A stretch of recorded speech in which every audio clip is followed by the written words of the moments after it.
Hi everybody, it's Paul Harris with Global Recruiters Network here in sunny California. As you may know, I run an executive search firm that specializes exclusively in the telecom sector.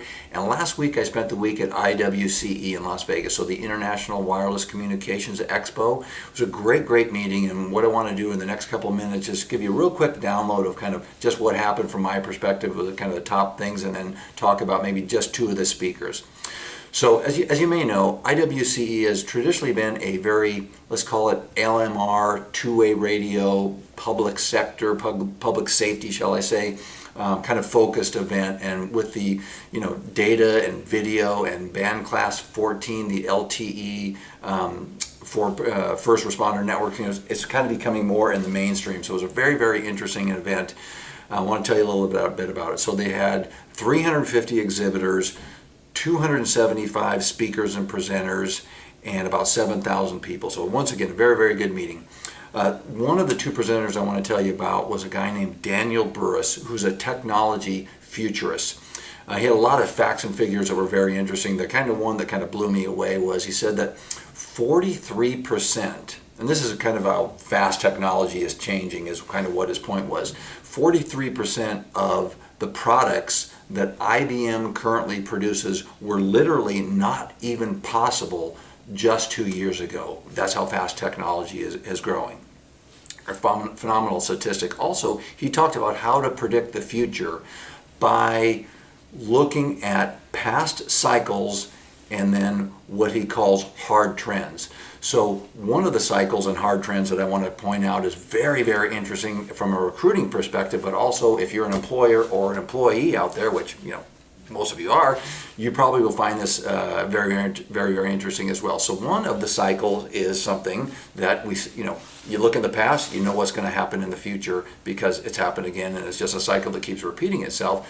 And that is this kind of post-recessionary cycle that we're in since kind of we went in the recession in 2008, and now everyone's all these people get laid off. You got people working 2 and 3 jobs all at the same time, and now the hiring is starting again, and the people that are saying, man, I'm kind of sick of working 2 or 3 jobs, they are now much more interested in looking at maybe a different vocation or a different job. Makes it very it's a very big change in terms of the people who are I just want to just keep my job that I have. So that's something that's affecting us, and that's why we're so busy, and just something that as employers you need to take a look at. So that was a cycle. Now a hard trend that affects us and affects you as well, especially if you're a hiring manager, is the kind of the baby boomers, right?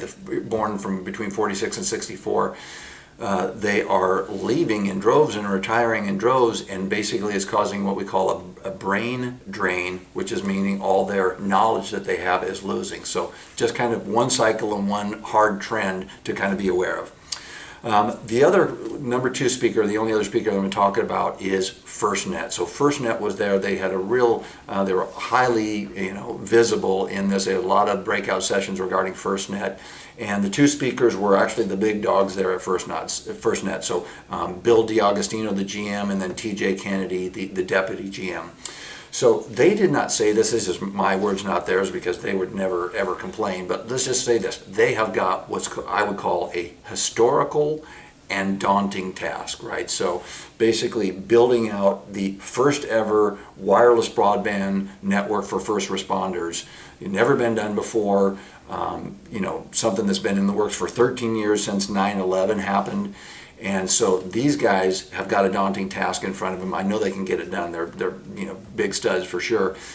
So what are they facing? 56 states and commonwealths, 566 tribes, 22,000 networks, different vendors, different cities, states, governments, municipalities, all trying to get their piece said.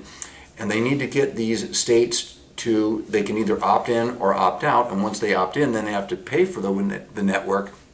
Then also just kind of a mindset shift, they have in the past had to or they were responsible for their own network, so, and in charge of it. Now they won't be responsible for it, if they opt into the FirstNet program. So anyways, I think we all agree that FirstNet's a great idea. It's just there's a lot of complexities around it. Once again, Bill D'Agostino, TJ Kennedy, and then the board members, etc., Sam Ginn, Sue Swenson, and whatnot. If anybody can get it done, that whole group can get it done.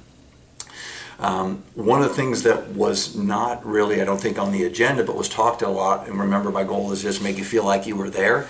A lot of the questions from the audience were about preemption, right? So priorities. So when all heck is breaking loose, who gets priority? Is it police? Is it fire? Is it EMS? Is it utilities? There's a gas leak or whatever. Is it utilities, or is it Department of Transportation because they can't get the road opens or whatever? So they talked a lot about prioritization and preemption, and the point is that they haven't figured that out. They need to consider that.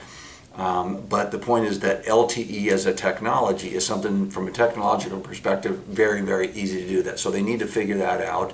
A lot of the two-page summary of what FirstNet's plans are on the firstnet.org website, so you may want to check that out. So, and speaking of preemption, the only thing I forgot to mention is one of the things that was said was with 20 megahertz of spectrum, of LTE spectrum, they're hoping that that's not even going to ever be an issue. So it's just something that to keep your mind on. So those were the two speakers.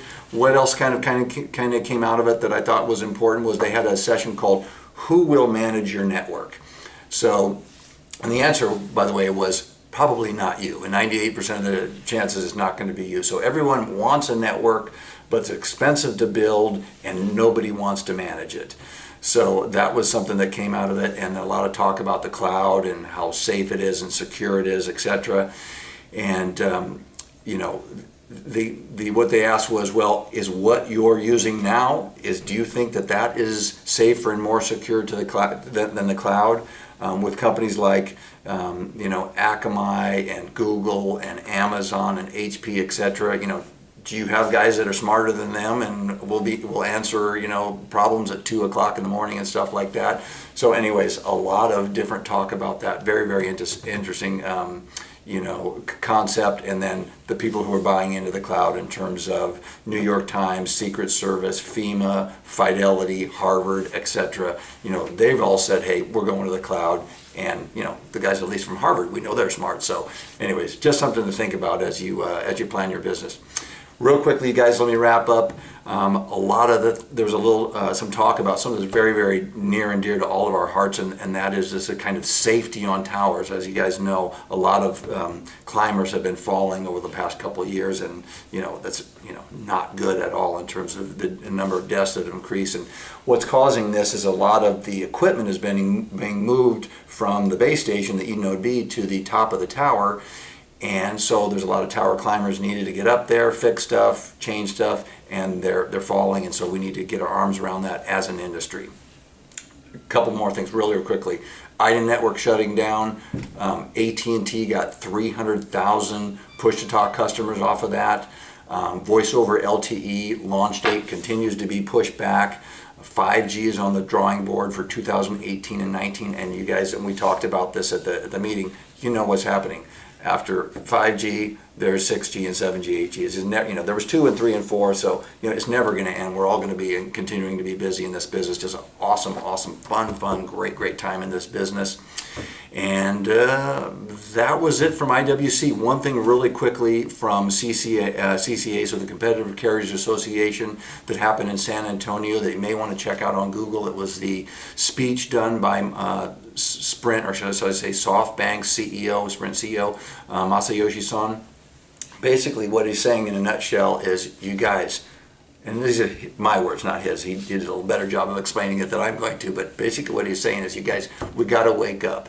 There's a duopoly going on. It's AT&T and Verizon owning 84% of the EBITDA. And so there's about 100 carriers in the association, CCA, and 2 of them own 84%, and the other 98 of them have 16% of the EBITDA, and we need to kind of work together to change that. Very, very interesting on YouTube. You may want to check that out. So anyways, sorry for rambling, everybody, but like I said, my goal is just to get what was in my head, get it in your head, and make you feel like that you were there and that you kind of got the highlights. That's it. I'm signing off. Have a great day. Thanks, everybody.